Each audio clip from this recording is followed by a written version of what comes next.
So you've probably seen this setup before with me and Sam study the side of the vehicle, and well, you're right, if you've watched some of our other videos, the time has come to part ways with our JCW, and it's been quite a journey, and that's something that I say every single time, and it's true because each of these cars that come in, they become our best friends, they become part of the family almost. We don't necessarily tear them down as such, but we do remove a lot from the vehicles and upgrade them, and I'm going to go through a little bit about that and obviously bring Sam in to give his 10 cents on the project. So let's just talk a little bit about the inception of this car. So this was bought nearly a year ago, I think it was around August, September time, 2023, and the idea was to effectively take a road-going vehicle and put a load of performance parts on it to create a performance vehicle that's great on track but still usable on the road.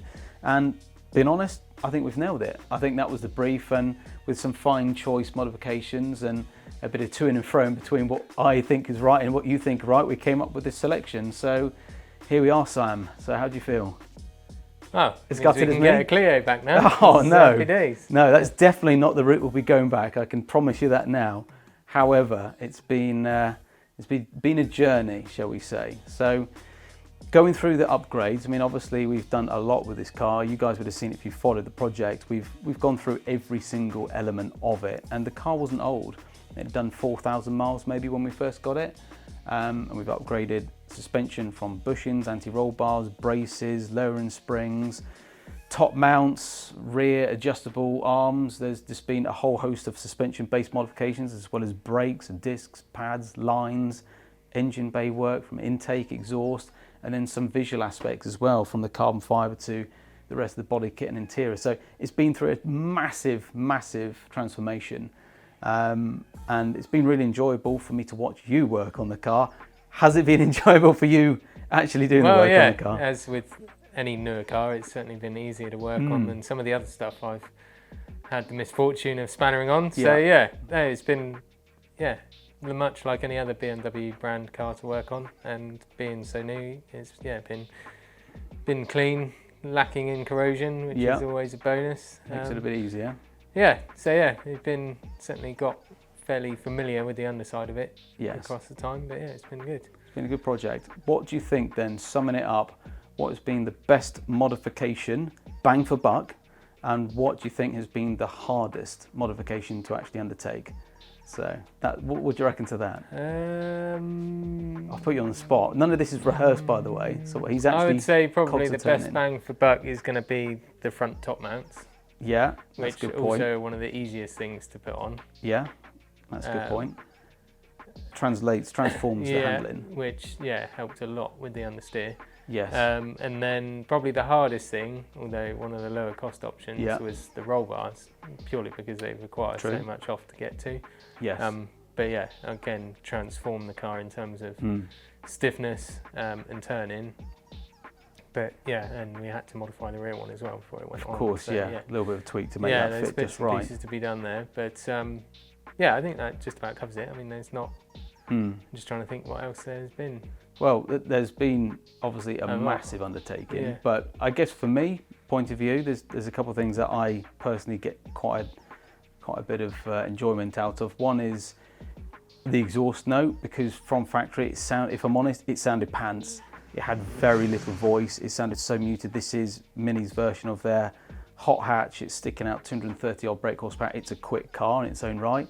Didn't sound like it. It sounded flat as a pancake. It was just so poor. So that for me was one of the biggest things, and obviously being Valvetronic can make it louder, make it quieter. So that for me is one of the best upgrades. However, if I'm really to think about overall as a package, I think it's very difficult to sum up with one particular mod that I think is the best out of everything, because it together works very well as a collection of parts. It was very choicely done. It was done in a very good way, so everything worked together. But there's every aspect of this car we just re-envisaged.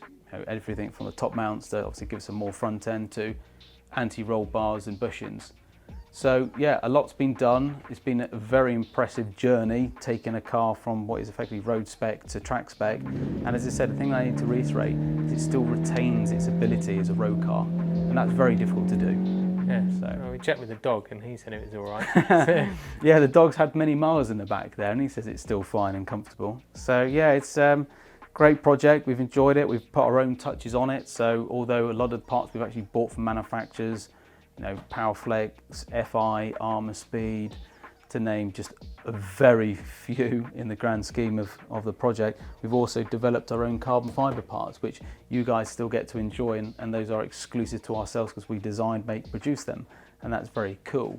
I will say that the engine bay, for me, this is one of the coolest bits of the car. Outside's still quite understated, but that engine bay with all of the bolt kits, which you yourself obviously developed and designed, looks amazing. So, well, yeah, I'm sad to, I'm quite sad to see this one go, because I've driven this pretty much as a daily driver, and I've done everything in it, from your local shop to hours on a motorway, and it's just been an all-round brilliant car. And there's some areas that I didn't necessarily think we would do, like the Black Series bushes. You said, Dan, trust me.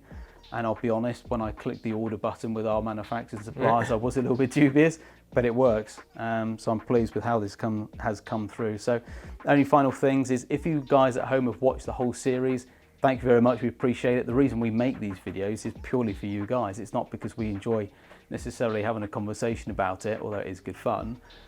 It's for you guys at home who've watched it, commented and liked. So maybe the final question is to you guys watching at home, if you've made it to this point in the video, well into probably 6-7 minutes, let us know what your favourite upgrade that we've undertaken on this particular car is, and what you would like to see us in next. We have got something lined up. I don't know what Tim's favourite upgrade was. Which one was that?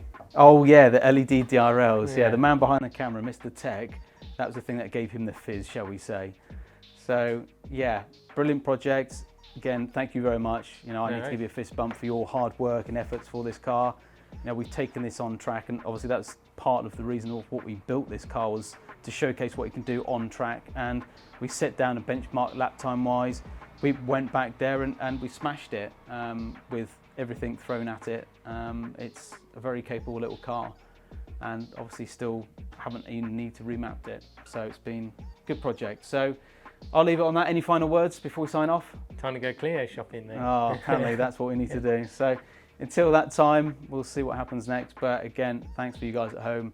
We'll see you next time. Who knows what's going to be in here next. See you soon.